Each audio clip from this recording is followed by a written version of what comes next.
إن الحمد لله نحمده ونستعينه ونستغفره ونعوذ بالله من شرور أنفسنا ومن سيئات أعمالنا من يهده الله فلا مضل له ومن يضلله فلا هادي له وأشهد أن لا إله إلا الله وحده لا شريك له وأشهد أن محمدا عبده ورسوله أرسله بالحق بشيرا ونذيرا ما بعد فإن خير الحديث كتاب الله وخير الهدي هدي محمد صلى الله عليه وسلم وشر الأمور محدثاتها وكل محدثة بدعة وكل بدعة ضلالة وكل ضلالة في النار.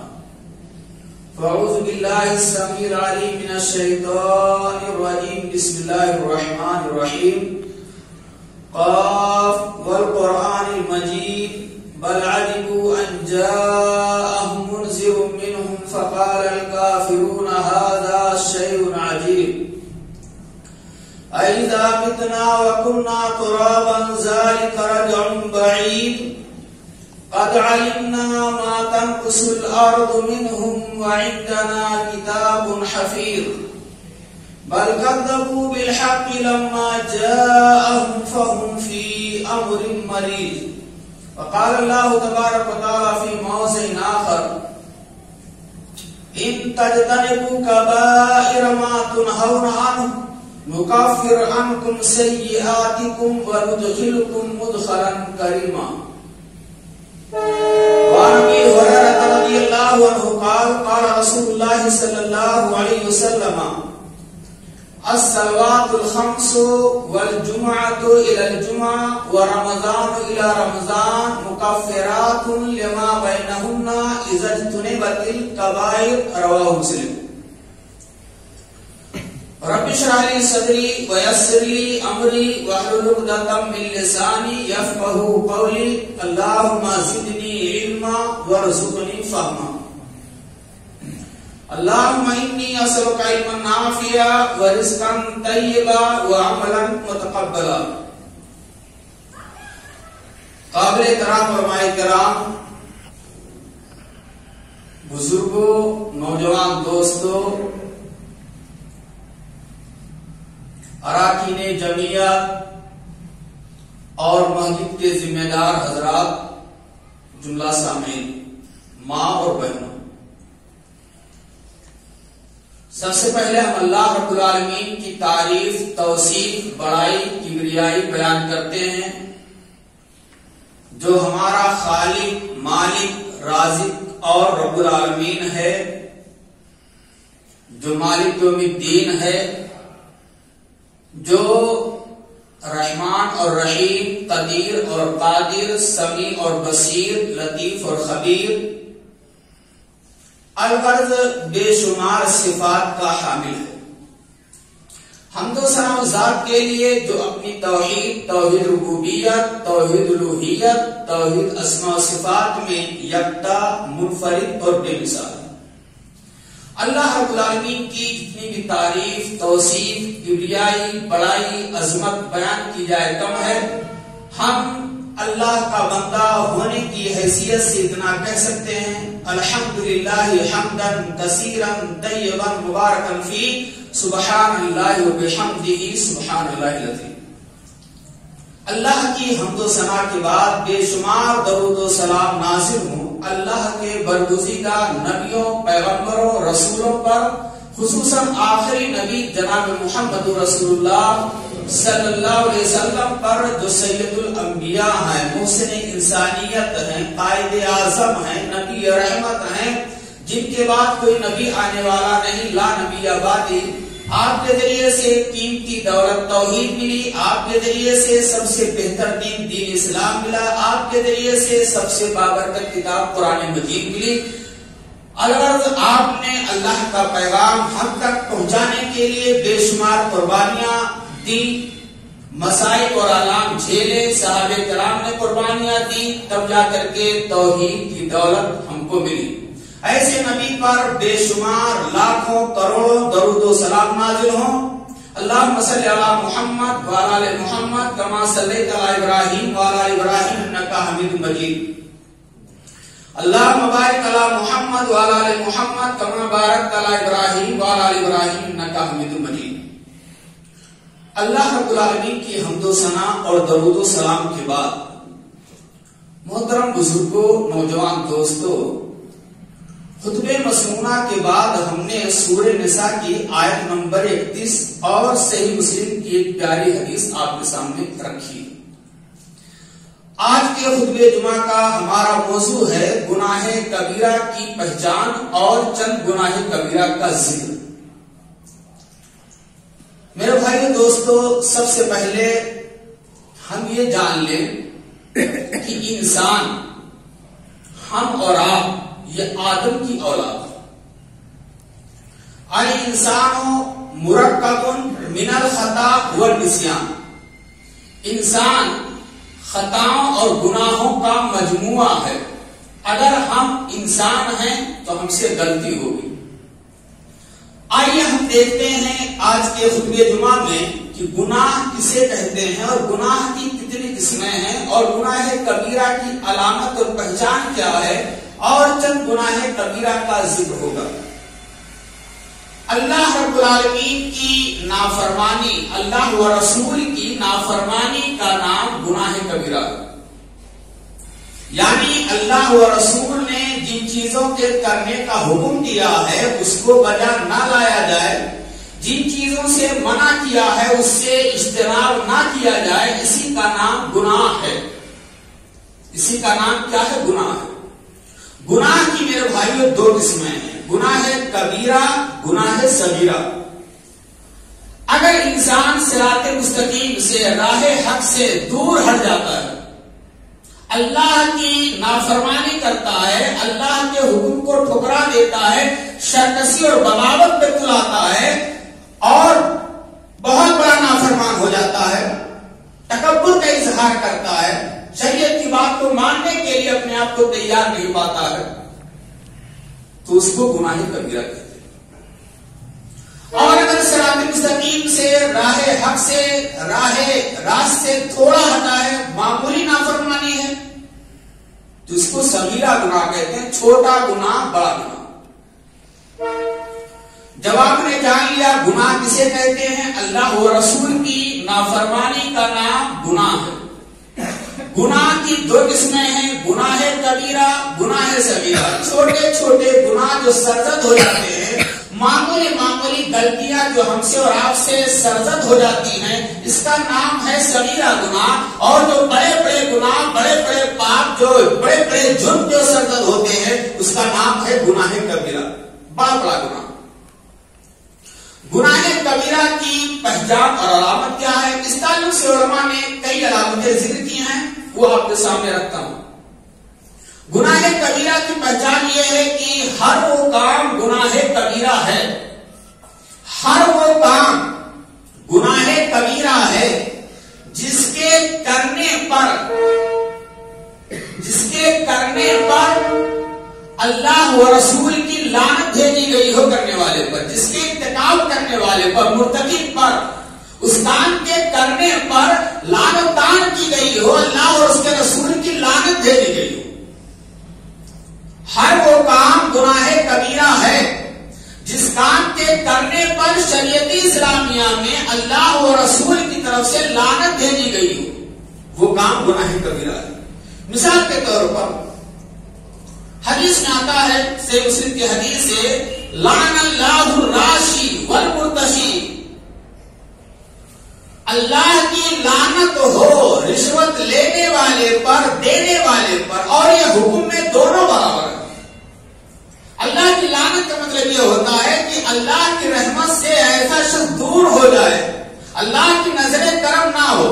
ایسے ہی صحیح مسلم کی حدیث ہے، اللہ کے رسول صلی اللہ علیہ وسلم نے ارشاد فرمایا، لعن رسول اللہ صلی اللہ علیہ وسلم آکل الربا وموکلہ وکاتبہ وشاہدین وکل سوا. اللہ کے رسول نے لعنت بھیجی ہے سود لینے والے پر والے، کھلانے والے پر، اور موسیقی کرنے والے، لکھنے والے پر، اور گواہی دینے والے پر، اور فرمایا کہ سود لینے والے، دینے والے، لکھنے والے، گواہی دینے والے گناہ میں سب برابر ہیں۔ یہ گناہ کبیرہ ہوا جس پہ لعنت بھیجی گئی۔ ایسے صحیح مسلم کے ایک حدیث سے اللہ کے رسول صلی اللہ علیہ وسلم نے ارشاد فرمایا 4 لوگوں پہ لعنت بھیجی اور فرمایا لعن اللہ من لعن والدیہ، اللہ کی لعنت ہو اس شخص پر جو اپنے والدین کو لعن و طعن کرے۔ جو لڑکا اپنے والدین کو لعن و طعن کرے ایسے لڑکے پر بھی اللہ کی لعنت ہو۔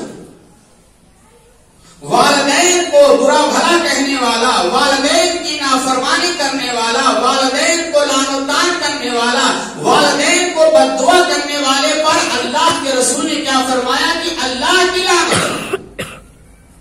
اور آگے فرمایا لعن اللہ من ذبح بغیر اللہ، اس شخص پر بھی اللہ کی لعنت ہو جو غیر اللہ کے نام جانور ذبح کرے، غیر اللہ کے نام نظر و نیاز کرے، جانور ذبح کرے، چڑھاوا چڑھائے غیر اللہ کے نام، اس شخص پر بھی اللہ کی لعنت ہو۔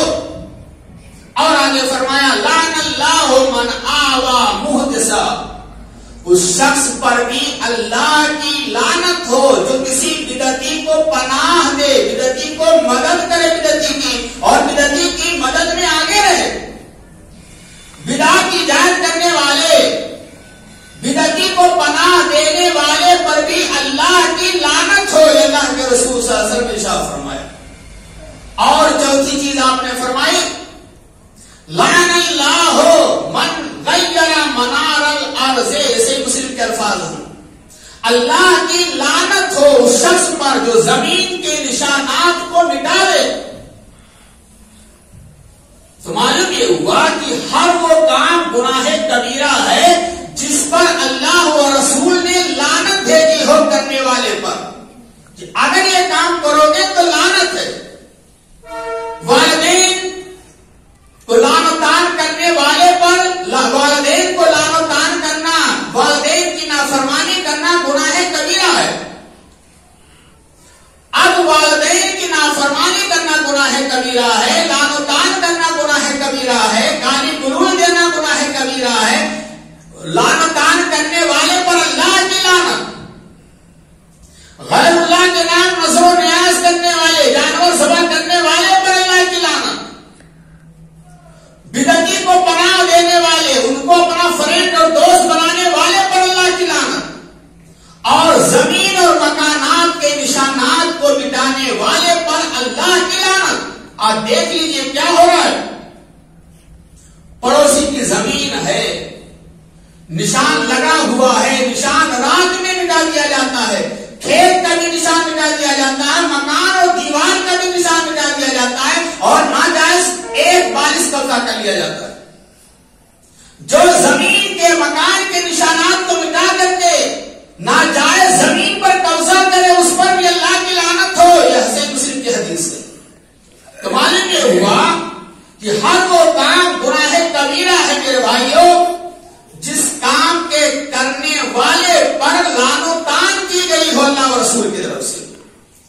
ایسے ہی ہر وہ کام گناہ کبیرہ ہے جس کے کرنے والے کے متعلق اللہ کے رسول نے یہ فرمایا ہو کہ اس کا تعلق ہم سے نہیں ہے، ہمارے طریقہ پر یہ نہیں ہے، ہم مسلمانوں سے اس کا کوئی تعلق نہیں ہے۔ مثال کے طور پر جو مسلمان چھوٹوں پر شفقت نہ کرے، چھوٹے بچوں پر رحم نہ کرے، محبت سے پیش نہ آئے، بڑوں کی عزت نہ کرے، اللہ کے رسول نے فرمایا، صحیح مسلم سے بخاری کی حدیث، یہ جامع ترمذی کی حدیث ہے، لیس منا من لم یرحم صغیرنا ولم یکبر کبیرنا، اس کا تعلق ہم سے ہے ہی نہیں، یعنی وہ ہمارے طریقہ اور سنت پر ہے ہی نہیں مسلمان جو چھوٹوں پر شفقت نہ کرے اور بڑوں کا ادب احترام و عزت نہ کرے۔ ایسے اللہ کے رسول صلی اللہ علیہ وسلم نے ارشاد فرمایا، صحیح بخاری کی حدیث ہے، من راغب عن سنتی فلیس منی، جس نے میری سنت سے اعراض کیا، میری سنت کو ترک کیا، میری سنت سے پہلو نہیں برتی، اس کا بھی تعلق ہم سے نہیں ہے۔ ایسے سے بخاری کی حدیث ہے، اللہ کے رسول صلی اللہ علیہ وسلم نے ارشاد فرمایا لیس منا من ضرب الخدود وشق الجیوب ودعا بدعوى الجاہلیہ، اس کا تعلق بھی ہم سے نہیں ہے جو گریبان چاک کرے پریشانی مصیبت کے بعد، لیس منا من ضرب الخدود، چہرہ نوچے گریبان چاک کرے، زمانے جاہلیت کی طرح سے آہو بکا کرے، چیخے چلائے جیسے محرم میں لوگ چلاتے ہیں ہائے حسین، یا دیہاتوں میں عورتیں رشتے دار کے انتقال پر آہو بکا چیخو پکار نوحہ کرتی ہیں۔ اللہ کے رسول نے فرمایا چیخو پکار کرنے والے، سینہ کوبی کرنے والے، گریبان چاک کرنے والے، چہرہ نوچنے والے، زمانے جاہلیت کی طرح سے الٹے سیدھے الفاظ زبان سے نکالنے والے کا تعلق ہم سے نہیں۔ یہ اللہ کے رسول کی شرط۔ تو معلوم یہ ہوا کہ ہر وہ کام گناہ کبیرہ ہے جس کے کرنے پر اللہ کے رسول نے یہ کہا ہو کہ اس مسلمان کا تعلق، اس کام کو انجام دینے والے کا تعلق ہم سے نہیں۔ ایسے ہی ہر وہ کام گناہ کبیرہ ہے جس کو شریعت اسلامیہ میں حرام قرار دیا گیا ہو، یہ چیز حرام ہے۔ والدین کی نافرمانی کرنا حرام ہے، شرک کرنا حرام ہے، جادو کرنا، جادو سیکھنا، جادو سکھانا حرام ہے۔ تو جو چیز شریعت میں حرام ہے، مردار کا گوشت کھانا حرام ہے، شراب حرام ہے، زناکاری حرام ہے، لواطت حرام ہے، سود خوری حرام ہے، رشوت حرام ہے، غیبت حرام ہے، اور قطع تعلق حرام ہے، اس طریقے سے الزام تراشی حرام ہے، جھوٹی قسمیں، جھوٹی گواہی، یہ سب حرام ہے۔ ظلم و زیادتی کرنا، پڑوسی کو تکلیف دینا اور مزدور کی مزدوری نہ دینا اور اپنے کمزوروں کو ستانا، ظلم و زیادتی کرنا، دوسرے کے حق کو ہڑپ کر لینا، یہ سب کیا ہے میرے بھائیو؟ یہ سب حرام ہے۔ تو جو چیز شریعت میں حرام ہے وہ گناہ کبیرہ۔ ایسے ہر وہ کام گناہ کبیرہ ہے جس کے ارتکاب کرنے پر اللہ تعالی، اللہ اس کے رسول نے ناراضگی کا اظہار کیا ہو، ناراضگی کا اظہار کیا ہو۔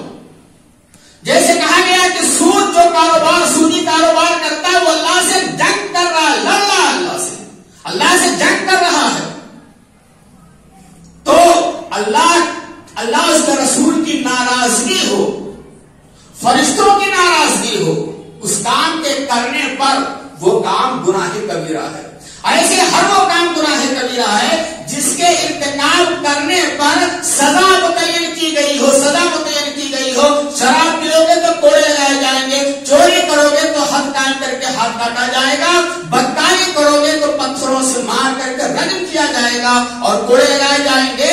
تو ہر وہ کام گناہ کبیرہ ہے جس کے ارتکاب کرنے پر سزا متعین کی گئی ہو یا سزا متعین کے ساتھ ساتھ وعید اور دھمکی دی گئی ہو۔ چھوٹے چھوٹے گناہ، صغیرہ گناہ پر اصرار کرنا، ضد کرنا، گناہ صغیرہ کو نہ چھوڑنا، یہ بھی گناہ کبیرہ میں شمار ہو جاتا ہے۔ اب آپ نے جان لیا کہ گناہ کبیرہ کسے کہتے ہیں؟ جس کو شریعت میں حرام قرار دیا گیا ہو، جس کے کرنے پر، کرنے والے پر اللہ اور رسول نے لعنت بھیجی ہو، جس پر اللہ کے رسول نے کرنے والے سے لا تعلقی کا اظہار کیا ہو، یہ سب گناہ کبیرہ ہے۔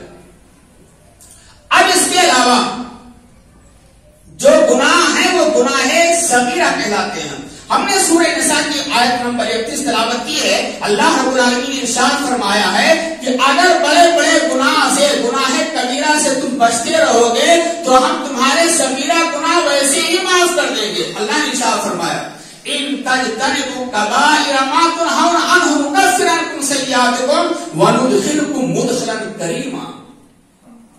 اگر تم گناہ کبیرہ سے بچنے کی کوشش کرو گے تو ہم تمہارے صغیرہ گناہ معاف کر دیں گے، درگزر کر دیں گے اور تم کو بہترین جگہ، عزت والی جگہ جنت میں داخل فرمائیں گے۔ اللہ صغیرہ گناہ میرے بھائیوں، کسی لڑکی سے، کسی عورت سے غلط تعلقات قائم کرنا، عشق و محبت کی باتیں کرنا، یہ گناہ صغیرہ ہے۔ اور بھی صغیرہ گناہ ہیں. صغیرہ گناہ پنج وقتہ نماز پڑھنے سے معاف ہو جاتے ہیں. جمعہ کی نماز ادا کرنے سے ہفتے بھر کے صغیرہ گناہ معاف ہو جاتے ہیں.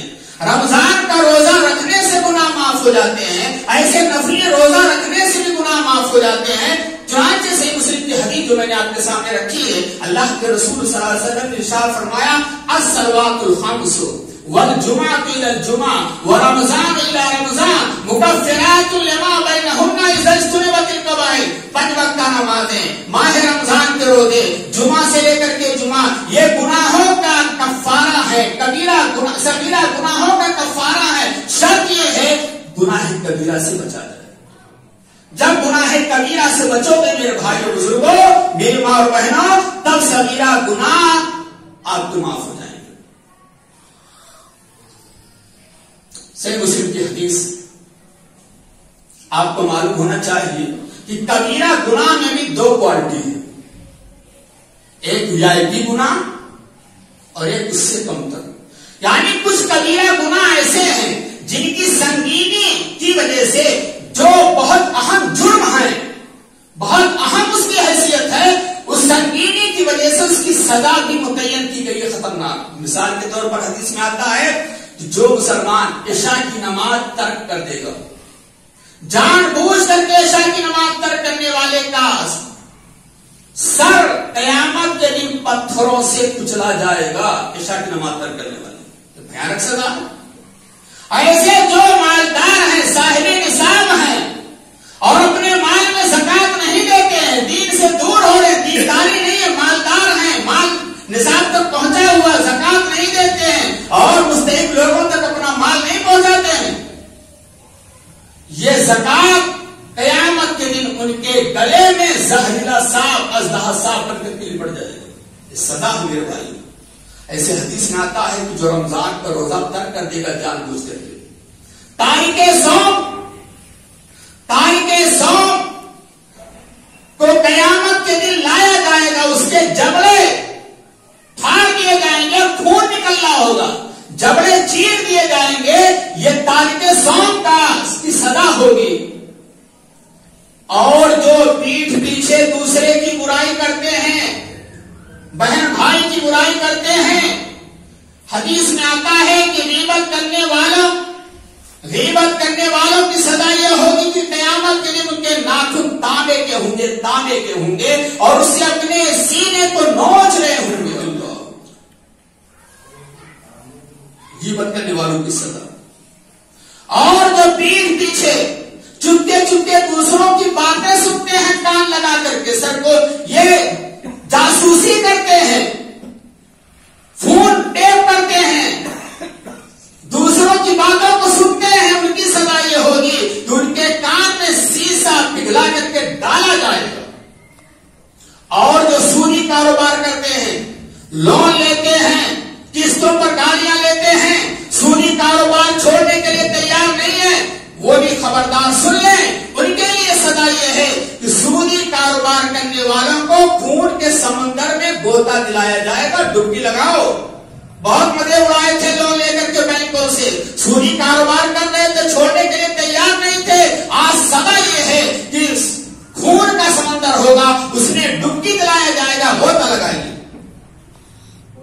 ایسے شراب پینے والے کی سزا یہ دی جائے گی کہ شراب پینے والے کو جہنمیوں کے جسموں سے نکلا ہوا خون اور پیپ پلایا جائے گا. اور یہ سزا کے طور پر ہوگی جو نشہ آور چیزوں کا استعمال کرتے ہیں. یہ حدیث ہمارے نوجوان بھائیوں کے لیے جو نشہ آور ٹیبلٹ استعمال کرتے ہیں، جوس استعمال کرتے ہیں اور دیگر نشہ آور چیزیں استعمال کرتے ہیں اور کہتے ہیں کہ جب تک میں یوز نہیں کرتا مجھے دماغ ٹینشن میں رہتا ہے، ان کے لیے خطرناک سزا ہے.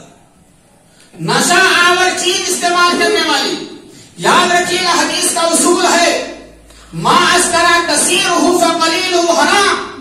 ہر وہ چیز جس کے زیادہ استعمال کرنے سے نشہ پیدا ہو جائے اس کا معمولی قطرہ بھی شریعت اسلامیہ میں حرام ہے، حرام ہے، حرام ہے. اگر کوئی کہتا ہے کہ گٹکا سے مجھے نشہ نہیں ہوتا ہے، بیڑی سگریٹ سے نہیں ہوتا ہے اور پکار سے نہیں ہوتا ہے، 1 کلو استعمال کر کے دکھائے، 1 بوتل سے کام نہیں چلتا ہے، 2 بوتل پی کر کے دکھائے. ہر وہ چیز جس کے زیادہ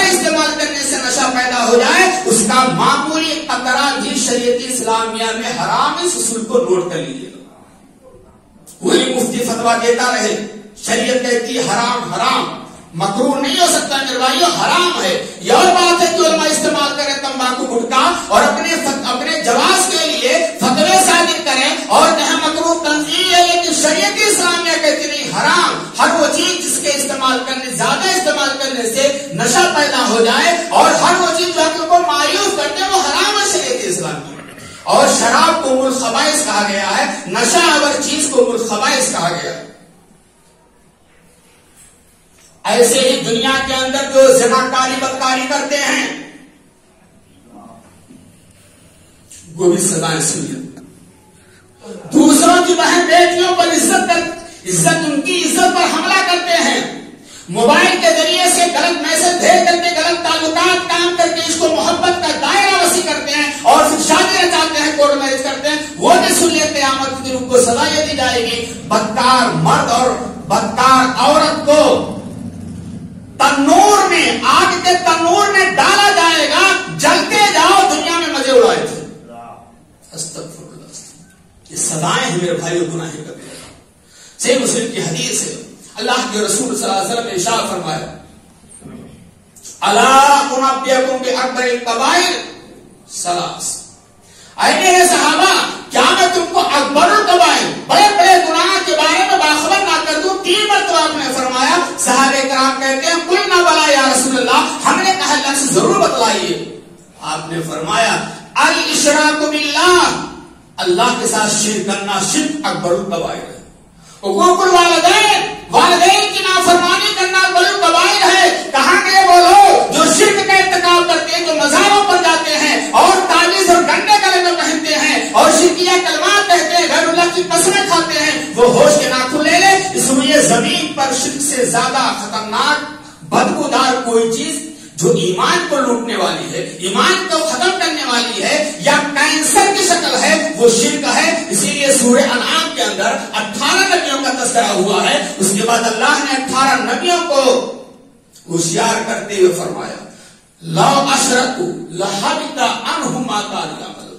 اگر ان 18 نبیوں نے بھی شرک کا ارتکاب کیا تو ان کے اعمال برباد ہو جائیں گے. اور سورہ زمر میں پیارے نبی کریم صلی اللہ علیہ وسلم کو خطاب کرتے ہوئے فرمایا لئن اشرکت ليحبطن عملک. اے نبی پاک آپ سن لیجیے، اگر آپ نے شرک کا ارتکاب کیا تو آپ کے بھی عمل برباد ہو جائیں گے. ان اللہ لا یغفر ان یشرک به ویغفر ما دون ذلک لمن یشاء. گناہ کبیرہ اکبر الکبائر میں والدین کی نافرمانی. کتنے آج موجودہ زمانے میں ہمارے والدین ہیں، بوڑھے ہیں، جو اپنے نوجوان بچے سے پریشان ہیں، آنکھوں میں آنسو ہے، کوسط ہے، اسی لیے تنہائی میں رو رہے. گھر ایک ہے، بوڑھی ماں بیچاری، باپ بوڑھا ہے، ماں بوڑھی ہے، الگ کھانا بنا رہے. یہ بہو اور بیٹا دونوں الگ بٹوارا کر کے رہ رہے. بہو تیار نہیں ہے ماں کا کھانا دینے کے لیے. کاش کی اس کی ساس کی جگہ پر اس کی ماں ہوتی تو کیا بہو اپنے سگی ماں کو الگ کر دیتی؟ غلطی بیٹوں کی ہے. آج بیوی کی محبت میں لوگ اپنی ماں کو بھول جاتے ہیں. یاد رکھیے گا، والدین کی نافرمانی کرنے سے دنیا کے اندر عذاب آتا ہے اور والدین کی اطاعت کرنے سے مصیبتیں ٹلتی ہیں. جریج کا واقعہ آپ جانتے ہوں گے، بخاری میں سنا ہوگا. والدین کی نافرمانی کرنے سے دنیا کے اندر عذاب آیا اور ایک بدکار عورت نے الزام لگا دیا بدکاری کا.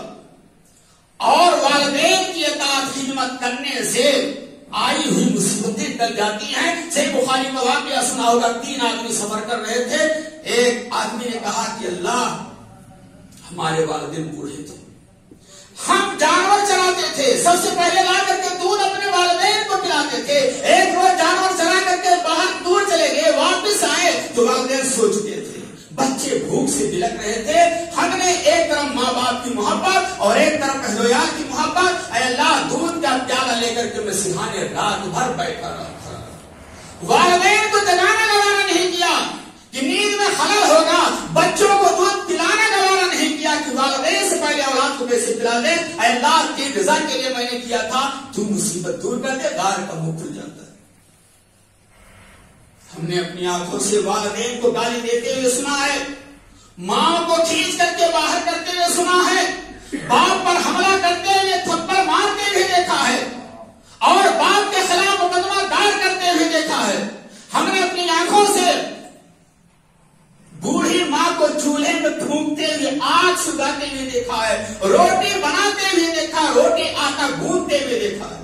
آنکھوں میں آنسو. والدین کا سایہ بہت قیمتی سایہ ہے، یاد رکھیے گا میرے نوجوان دوستو. والدین کی نافرمانی کرنا گناہ کبیرہ ہے. والدین دنیا سے چلے جائیں گے، اللہ کی قسم، بیوی کا انتقال ہو جائے دوسری بیوی وائف لا سکتے ہو، لیکن والد والدہ کا انتقال ہو جائے یہ قیمتی سایہ ہے، یہ والدین دوبارہ نہیں آ سکتے.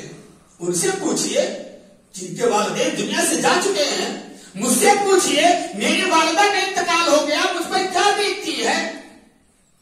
والدین جب زندہ ہیں تو احساس نہیں ہوتا ہے. کاش کی نوجوان ہوش کے ناخن لے لے، اپنے بوڑھے ماں باپ کی خدمت کریں اور ان کے حق میں دعائیں کریں. اور آگے اللہ کے رسول نے ارشاد فرمایا شہادت الزور، جھوٹی گواہی دینا اکبر الکبائر ہے.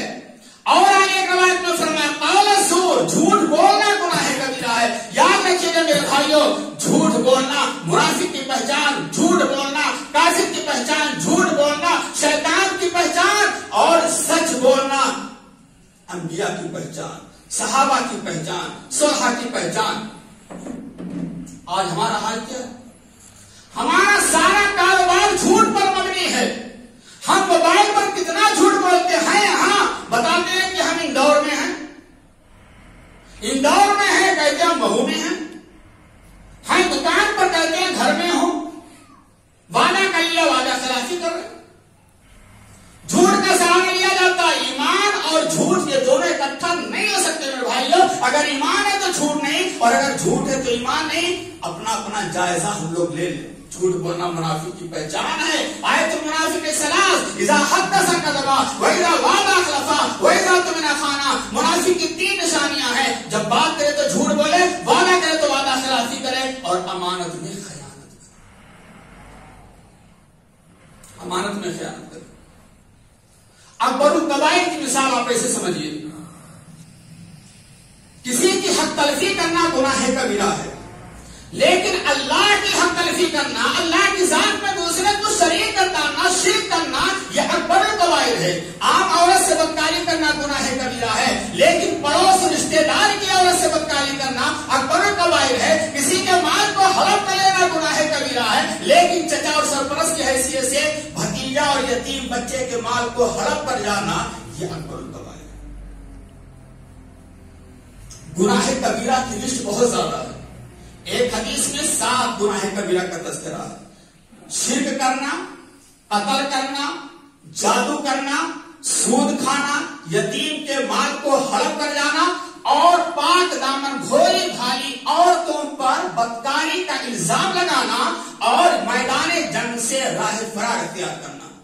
سورہ نساء آیت نمبر 10 میں اللہ نے ارشاد فرمایا ان الذين ياكلون اموال اليتامى ظلما انما ياكلون في بطونهم نارا وسيصلون سعيرا. جو لوگ یتیم کے مال کو چچا کی حیثیت سے ہڑپ کر رہے ہیں ظلم ناحق، وہ اپنے پیٹ میں جہنم کی آگ کو بھر رہے ہیں اور ضرور جہنم میں داخل ہوں گے. اور پاک دامن بھولی بھالی عورتوں پر الزام لگانے والے، خاص طور پر عورتیں ایک دوسرے پہ الزام لگاتی ہیں، بدکاری کا بدنام کر دیتی ہیں، شادی بیاہ مشکل ہو جاتا ہے. ان کے بارے میں قرآن کی آیت ہے ان الذین یرمون المحصنات الغافلات المؤمنات لعنوا فی الدنیا والآخرہ. جو لوگ پاک دامن بھولی بھالی مومنہ عورتوں پہ الزام تراشی کرتے ہیں، بہتان بازی کرتے ہیں، وہ دنیا آخرت میں ملعون ہے.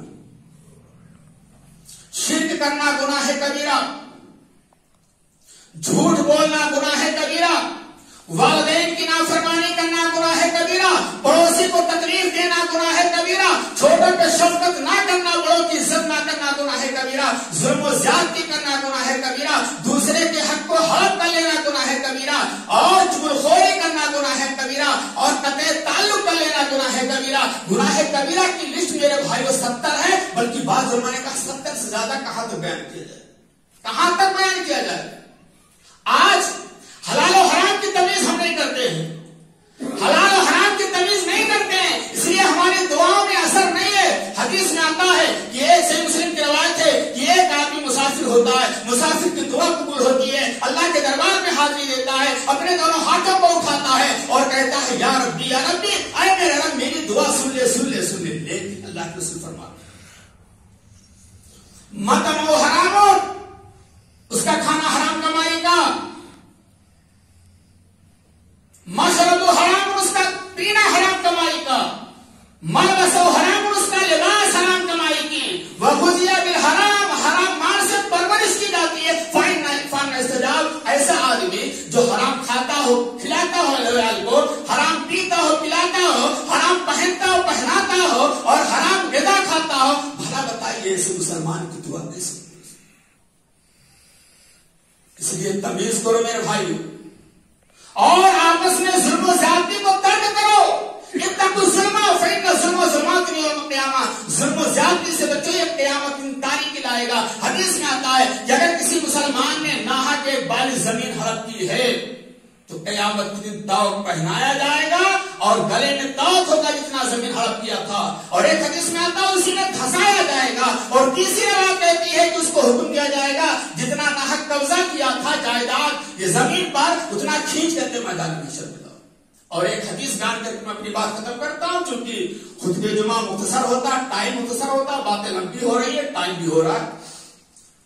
اللہ کے رسول صلی اللہ علیہ وسلم نے ارشاد فرمایا کہ دو آدمی مقدمہ معاملہ لے کر کے میرے پاس آتے ہیں فیصلہ کرانے کے لیے۔ ایک آدمی چپ زبان ہوتا ہے، باتونی ہوتا ہے، ایک آدمی بیچارہ سیدھا سادہ اپنی بات نہیں کر پاتا۔ دونوں کی بات سن کر کے میں فیصلہ کر دیتا ہوں، لیکن اگر ہم نے دوسرے کا حق دوسرے کو دے دیا، بات سن کر کے انسان ہونے کی وجہ سے ہم نے فیصلہ اگر غلط کیا تو سن لے وہ ہم نے اس کے لیے جہنم کے آگ کا ٹکڑا کاٹ کر کے دیا ہے، وہ جہنم کی آگ کا ٹکڑا لے کر جا رہا ہے، کھائے گا کھلائے گا۔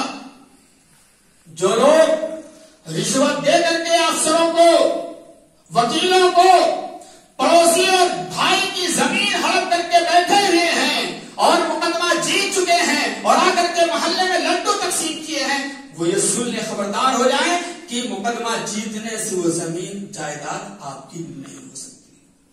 قیامت کے دن اللہ کا دربار ہوگا، ظالم ہوں گے، مظلوم ہوں گے، مظلوم کے سارے گناہ ظالم پہ لا دیے جائیں گے اور ظالم کی ساری نیکیاں مظلوم کو دے دی جائیں گی، ظالم کی روزہ نماز سب ختم ہو جائے گی اور ظالم کو کھینچ کر کے جہنم رسید کر دیا جائے گا۔ لہٰذا یاد رکھیے گا یہ روزہ نماز کام نہیں آئے گی اگر معاملات صحیح نہیں کیا، اگر حقوق العباد کا خیال نہیں کیا تو قیامت میں ساری نیکیاں آپ کی دے دی جائیں گی۔ میرے وہ بھائی جو اپنے بھائیوں سے ناراض ہیں، رشتے داروں سے ناراض ہیں، قطع تعلق کیے ہوئے ہیں، سلام کلام بند ہے، شادی بیاہ میں آنا جانا بند ہے، وہ بھی خبردار ہو جائیں۔ 3 دن تک ناراضگی جائز ہے، 3 دن سے زیادہ جائز نہیں۔ اگر قطع تعلق کیے ہوئے ہیں تو حدیث میں آتا ہے اللہ کے رسول نے ارشاد فرمایا لا يدخل جنت قاطع رحم، رشتے داری کو کاٹنے والا جنت میں اول وقت میں داخل نہیں ہوگا۔ میرے بھائیو، آج کے خطبہ جمعہ کا ہمارا خلاصہ یہ ہے کہ ہم کبیرہ گناہ کی علامت کو جانیں، گناہ کبیرہ کتنے ہیں اس کو پہچانیں، اور جو باتیں سنی گئی ہیں اس کو سن کر کے اس کو کان سے باہر نہ کر دیں، بلکہ تنہائی میں جا کر کے سوچیں کہ آج کے خطبہ جمعہ میں خطیب نے کیا کیا باتیں بتائی تھی شریعت کی، جو باتیں آپ کو سمجھ میں آ جائیں اس پر عمل کرنے کی کوشش کیجیے۔ کون کیا کر رہا ہے اس سے آپ کو مطلب نہیں، آپ کو اپنے بارے میں سوال کیا جائے گا۔ اور ایک جملہ میں کہہ کر کے اپنی بات ختم کرنا چاہتا ہوں کہ میرے بزرگوں، میرے بھائی، اپنی اولاد کی دنیا بنانے کے لیے اپنی آخرت کو برباد نہ کرنا، یہ آج خطبہ جمعہ کا خلاصہ ہے۔ ایک سینٹنس میں جملے میں دے رہا ہوں آپ کو پیغام، تحفہ گفٹ دے رہا ہوں۔ اپنی اولاد کی دنیا پراپرٹی بنانے کے لیے اپنی آخرت کو برباد نہ کرنا، ورنہ یہ اولاد کام نہیں آئے گی۔ آئیے ہم سب مل کر کے دعا کرتے ہیں کہ اللہ رب العالمین ہم سب کو گناہ کبیرہ سے بچائے، اللہ ہم کو والدین کی خدمت کرنے کی توفیق دے، اللہ ہم کو پڑوسی کی خدمت کرنے کی، پڑوسی کے حقوق کو ادا کرنے کی توفیق دے، اللہ ہمیں ایک دوسرے کے حقوق کو جاننے اور حد الامکان ادا کرنے کی توفیق عطا فرما۔ اے اللہ، ہم نے اگر کسی پر ظلم کیا ہے، کسی پر زیادتی کی ہے، کسی کے جائیداد پر ناجائز قبضہ کیا ہے تو اے اللہ ہمیں تنہائی میں اس اپنے غلطی کا احساس کرنے اور اس بھائی کا حق واپس کرنے اور اس سے جا کر کے معافی مانگنے کی توفیق عطا فرما۔ اے اللہ،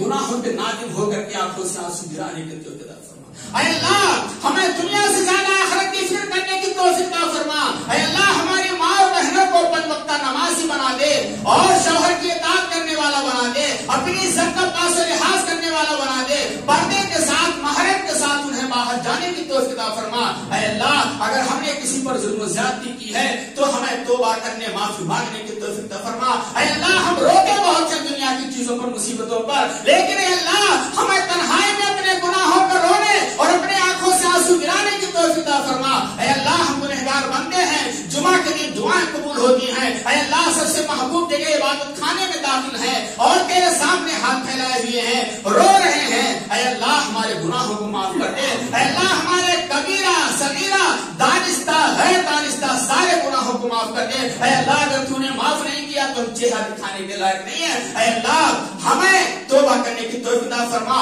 اے اللہ جو بیمار ہوں کو شفائے کلی عطا فرما، جو پریشان حال ہے ان کی پریشانی کو دور کر دے، جو معاشی اعتبار سے پریشان ہے مقروض ہے، اے اللہ ان کے قرض کی ادائیگی کا کوئی راستہ بنا دے۔ اے اللہ روزی روٹی میں برکت عطا فرما۔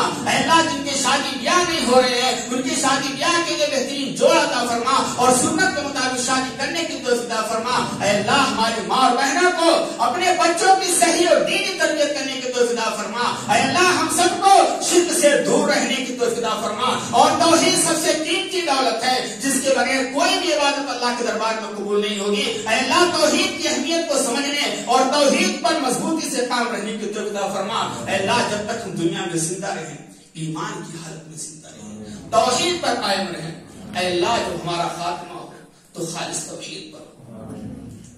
بارک اللہ لنا ولکم فی القرآن العظیم ونفعنی وإیاکم بالآیات والذکر الحکیم، انہ تعالی جواد کریم ملک رؤوف۔